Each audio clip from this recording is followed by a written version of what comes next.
Kemarin kan teriak-teriak doang di luar, sekarang bisa masuk dia mah.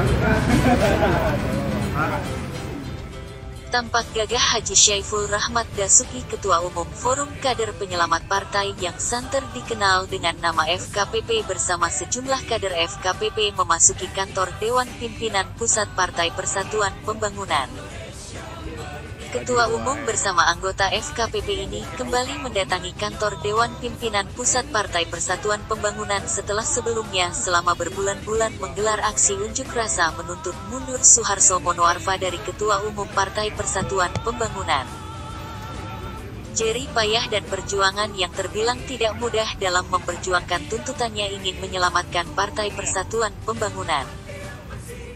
Tak kenal lelah FKPP terus menggeruduk kantor DPP Partai Persatuan Pembangunan dengan berkali-kali menggelar aksi unjuk rasanya yang tak ayal juga sempat terjadi bentrok yang berujung pada persoalan hukum di mana sejumlah anggota FKPP bonyok dianiaya. Bahkan, FKPP tidak hanya menggelar aksi unjuk rasa, namun anggota FKPP juga menjadi garda terdepan dalam melaporkan Suharso Monoarfa ke Polda Metro Jaya atas ucapan amplop Kiai yang sempat menimbulkan kontroversi dan polemik. Meskipun demikian perjuangan tak kenal lelah FKPP untuk melengsarkan Suharso Monoarfa dari jabatannya sebagai Ketua Umum akhirnya diridhoi dan membuahkan hasil yang pada akhirnya pimpinan dan pengurus Partai Persatuan Pembangunan sepakat menggelar Mukernas yang menghasilkan salah satu keputusan memberhentikan Suharso Monoarfa dari jabatannya sebagai Ketua Umum Partai Persatuan Pembangunan dengan mengangkat Haji Muhammad Mardiono sebagai pelaksana tugas Ketua Umum Partai Persatuan Pembangunan. Setelah perjuangan panjang dengan berdarah-darah, hari ini, tanggal 13 September tahun 2022, Ketua Umum Front Kader Penyelamat Partai Haji Syaiful Rahmat Dasuki bersama sejumlah anggota dan pengurus FKPP mendatangi kantor DPP Partai Persatuan Pembangunan untuk menyampaikan dukungan dan ucapan selamat kepada Haji Muhammad Mardiono sebagai pelaksana tugas Ketua Umum Partai Persatuan Pembangunan. Selain itu juga Front Kader Penyelamat Partai kembali mengajukan surat permohonan kepada pelaksana tugas Ketua Umum Partai Persatuan Pembangunan untuk segera melakukan proses sidang di Mahkamah Partai Persatuan Pembangunan agar membatalkan surat keputusan DPP Partai Persatuan Pembangunan tentang pengesahan susunan pengurus Dewan Pimpinan Wilayah Partai Persatuan Pembangunan DKI Jakarta masa bakti 2021-2026 yang telah diajukan pada tanggal 21 Mei tahun 2022 lalu. Pertama kami ingin datang ke DPP ini ingin menyampaikan ucapan selamat kepada PLT Ketua Umum yang baru Bapak Muhammad Haji Mardiono untuk mengemban tugas amanah untuk mengembangkan Partai Persatuan Pembangunan menuju 2024 agar bisa lebih maksimal lagi. Yang kedua, kami bersurat kepada Mahkamah Partai untuk segera memproses gugatan kami di Mahkamah Partai yang sudah kami layangkan di beberapa bulan yang lalu untuk segera direspon dan diberikan jadwal persidangan agar ada kepastian bagi kami hasil muswil DPW P3 DKI Jakarta bulan Mei tahun 2021 di mana kami terpilih sebagai ketua dari hasil formatur.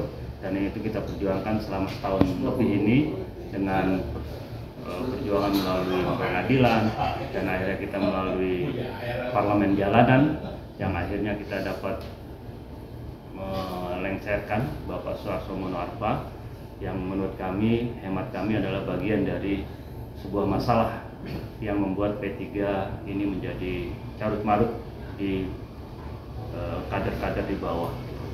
Yang ketiga, kami ingin menyampaikan juga kepada pimpinan Pak PLT Ketua Umum agar segera mengevaluasi para pengurus-pengurus DPP yang quote and quote masih melakukan perlawanan terhadap PLT Ketum untuk segera melakukan pembersihan terhadap oknum-oknum yang masih terus melakukan perlawanan-perlawanan politik terhadap kepemimpinan Bapak Mardiono.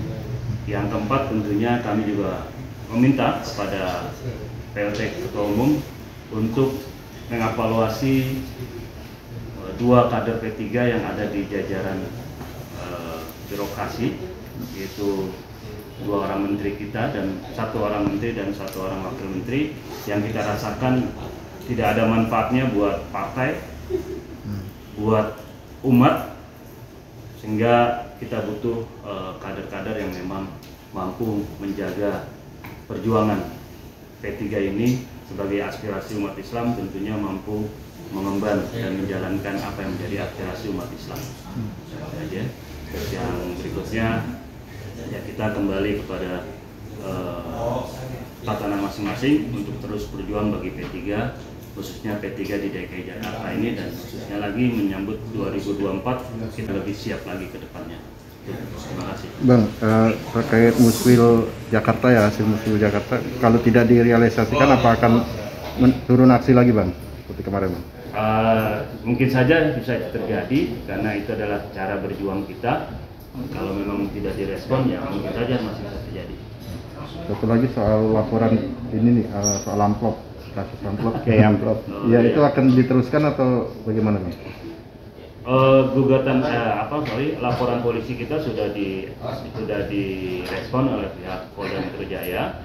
Pelapor sudah dipanggil dan sudah dimintai keterangan di beberapa hari yang lalu, termasuk Mubaris sebagai saksi juga sudah dimintai keterangan. Tinggal pemanggilan terhadap terlapor dalam waktu dekat ini akan dilakukan oleh para penyidik di Polda Metro Jaya. Tapi tentunya kami berharap sebenarnya masalah ini bisa diselesaikan dengan baik kalau memang ada etikat baik dari Pak Soeharto untuk melakukan tabayun dan meminta maaf kepada para ulama-ulama secara langsung dengan berkunjung kepada tokoh-tokoh P3, kiai-kiai P3, ulama-ulama P3, wabil khusus kiai-kiai yang pernah didatangi selama beliau menjadi PLT Ketua Umum di masa yang lalu. Ya, terima kasih Bang.